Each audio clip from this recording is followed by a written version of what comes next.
যখন ডুবে ডুবে যায়, একদল মুনাফিক নবী পাককে বুঝাতো, ওগো রাহমাতুল লিল আলামিন, আমরা আপনার দলে আছি। আসলে তারা এমন সময় নামাজটা পড়তো যেই সময় নামাজ পড়লে মুসলমানদেরকে ধোঁকা দেওয়া যায়, আবার তাদের উপাসক সূর্য দেবতাকেও সিজদা করা হয়। নাউজুবিল্লাহ। মুনাফিকরা সূর্যকে ইবাদত করত, সূর্যকে সিজদা করত। বলো না কারে সিজদা করত? সূর্যকে। এখন সূর্যকে সিজদা করা হয় কখন? যখন সূর্যটা ডুবু ডুবু অবস্থায়। কি বলেন? সূর্য ডুবে যায় না? সূর্য ডুবার সময় নামাজ পড়া কি হারাম? 3 সময় নামাজ পড়া হারাম। বলে না কয় সময়? একটি হচ্ছে তুলুইশ শামসি ওয়া গুরুবিহা, সূর্য উদয়, সূর্য অস্ত আর দ্বিপ্রহরের একদম খাড়া খাড়া অবস্থায় এই 3 মুহূর্তে নামাজ পড়া হারাম। সম্মানিত সুধী, এই মুনাফিকরা নামাজে দাঁড়াতো সূর্য যখন ডুবে ডুবে যায়। একদিকে বুঝাইতো রাসূল আমরা তো তোমার আসর আদায় করি, আরেকদিকে তাদের অনুসারীদেরকে বলতো দেখো আমরা মুহাম্মদকে কেমন ভাবে ধোঁকা দেই। নাউজুবিল্লাহ।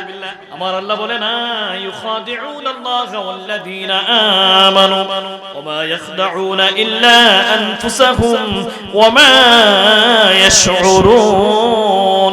না না না, তোমরা তো ঈমানদারদেরকে ধোঁকা দাও না, তোমরা তো নিজেরাই ধোঁকা খাচ্ছ, কিন্তু তোমরা নিজেরাই সেটা বুঝতেছো না। আপনারা বলেন নাউজুবিল্লাহ। তারা আল্লাহকে ধোঁকা দেয় আর মনে মনে করতেছে আমরা রাসূল এবং ঈমানদারদেরকে ধোঁকা দেই। আমার আল্লাহ বলছেন না বেটা, ধোঁকা তোরা নিজেরাই খাচ্ছ। আপনারা বলেন নাউজুবিল্লাহ। সম্মানিত মুসল্লিয়ানে কেরাম, এই ইহুদিরা মুনাফিকরা আসরের নামাজটাকে মূল্যায়ন করত না। এজন্য আমার আল্লাহ বলেছেন ওয়াল আস, সেই আসরের কসম। এরপর আমার আল্লাহ বলে ইন্নাল ইনসানা লাফি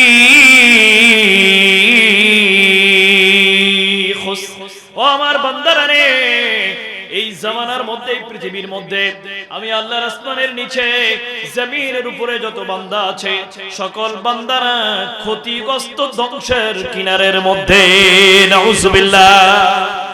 আল্লাহ বলতেছেন ইন্নাল ইনসানা লাফি খুসরে, নিশ্চয়ই সকল মানুষ। ইনসান মানে কি? মানুষ। বলে না ইনসান মানে কি?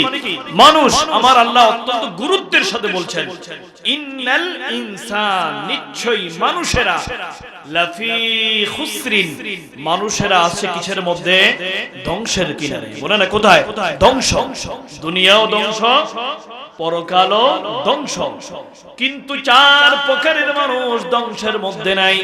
ওই 4 প্রকারের মানুষের দুনিয়াতেও নিয়ামত, মৃত্যুর সময়ও নিয়ামত, কবরেও নিয়ামত, হাসরেও নিয়ামত করে দিয়েছেন আল্লাহ। সুবহানাল্লাহ।